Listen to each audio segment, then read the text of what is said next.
చాలా మంది రెగ్యులర్ గా నాన్ వెజ్ తింటూ ఉంటారు. ముఖ్యంగా చికెన్ తినడానికి ఇష్టపడుతూ ఉంటారు. అయితే ఇలా అతిగా చికెన్ తింటే ఆరోగ్యంపై ప్రభావం పడుతుంది.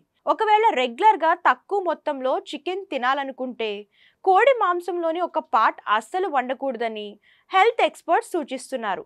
చాలా మంది రెగ్యులర్ గా నాన్ వెజ్ తింటూ ఉంటారు. ముఖ్యంగా చికెన్ తినడానికి ఇష్టపడుతూ ఉంటారు. అయితే ఇలా అతిగా చికెన్ తింటే ఆరోగ్యంపై ప్రభావం పడుతుంది. చాలా మంది చికెన్ లెగ్ పీస్ అంటే చాలా లైక్ చేస్తూ ఉంటారు. అయితే ఇది అతిగా తినడం మంచిది కాదని నిపుణులు చెప్తున్నారు. ఫారాల్లో పెంచే కోళ్లకు చిన్నప్పటి నుంచి వివిధ రకాల వ్యాక్సిన్లు, ఇంజెక్షన్లు ఇస్తూ ఉంటారు. కోడి పిల్లలు త్వరగా ఎదిగి బరువు పెరగడానికి కొంతమంది కోడి తొడ భాగంలో స్టెరాయిడ్స్ ఇంజెక్షన్ రూపంలో ఇస్తారు. అందుకే రెగ్యులర్ గా చికెన్ తినేవారు ఈ పార్ట్ వండుకోవద్దని చెప్తున్నారు. డైలీ వర్కౌట్ చేసేవారికి ప్రోటీన్లు ఎక్కువగా అవసరం.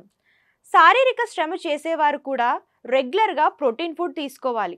ఇలాంటి వారు చికెన్ ఎక్కువగా తినాలనుకుంటారు. అయితే మీకు ప్రోటీన్ నీడ్ ఎక్కువగా ఉంటే తరచుగా చికెన్ తినాల్సి వస్తే గ్రామాల్లో రైతులు పెంచే నాటుకోళ్ల మాంసం తినడం మంచిది. ఇవి సహజంగా పెరుగుతాయి, ఏ ఇంజెక్షన్లు వాడరు. చికెన్ స్కిన్తో తినాలా, స్కిన్ తీసేసి తినాలా అని చాలామంది డాక్టర్లను అడుగుతారు. నిజానికి స్కిన్ తీసివేయడమే మంచిది. ఎందుకంటే కోడి చర్మంలో కొవ్వు పదార్థాలు ఎక్కువగా ఉంటాయి.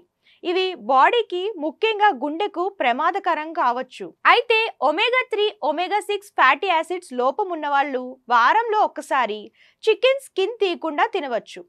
అయితే రోజు చికెన్ తినడం ఆరోగ్యానికి మంచిది కాదు. కోడి చర్మం, తొడ భాగాల్లో కొవ్వులు ఎక్కువగా ఉంటాయి.